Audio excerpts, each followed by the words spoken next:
cette époque, Cluny est un petit village et possède déjà une grande abbatiale, consacrée en 981. Les archéologues l'ont baptisé Cluny II, un haut lieu de pèlerinage en Europe. Car au sein de l'abbatiale se trouve un autel sacré. Il contient les reliques de Saint-Pierre et Saint-Paul, venus de Rome.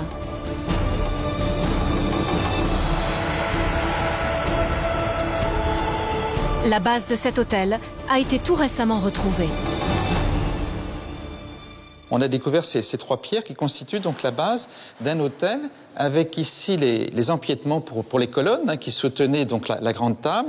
Et puis surprise, au centre, on voit très bien une cavité carrée qui probablement soutenait une pierre évidée pour certainement les reliques de Saint-Pierre et Saint-Paul. Durant 5 siècles, ce fut la plus vaste église de la chrétienté occidentale.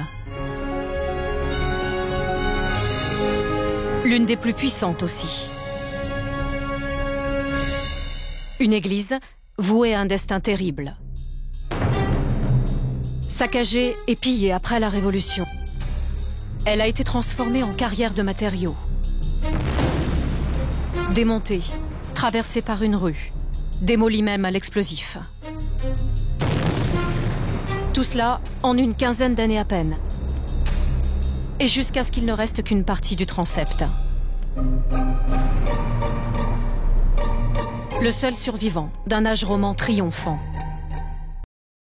On a ici donc retrouvé, c'est assez exceptionnel, donc la banquette. Alors il faut imaginer sur ces banquettes des planches de bois. On sait que les moines avaient réclamé des planches de bois pour être plus confort.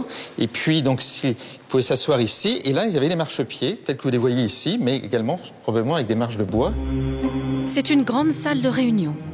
Chaque jour, les moines viennent s'asseoir ici pour écouter la lecture de la règle de Saint Benoît, pour se confesser en public ou discuter de la vie de la communauté. Communauté dirigée par un abbé, élu par les moines.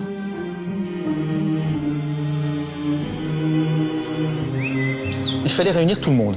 Et puis il fallait également que la salle soit ouverte sur l'extérieur, sur le cloître, de façon à ce que ceux qui n'en pouvaient pas rentrer, qui n'avaient pas droit de rentrer, puissent aussi entendre. C'était vraiment public. C'était, on peut le dire, pour l'Europe, une amorce de démocratie et d'échange qui n'existait pas nécessairement dans les autres moments de la société.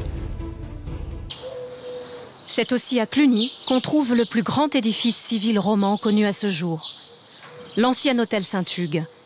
Il ne reste qu'une partie des bâtiments d'origine.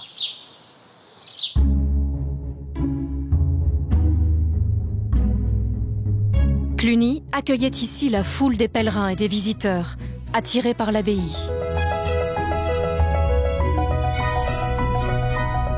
Au rez-de-chaussée, une vaste salle était réservée à l'écurie.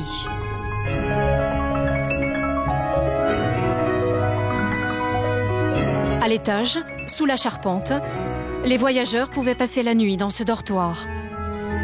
Ils pouvaient même se restaurer sur place.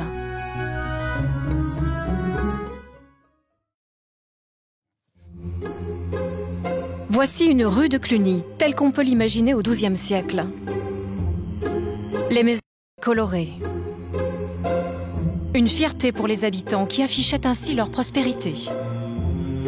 Des habitants qui se montraient souvent aux fenêtres pour participer à la vie très active de la rue.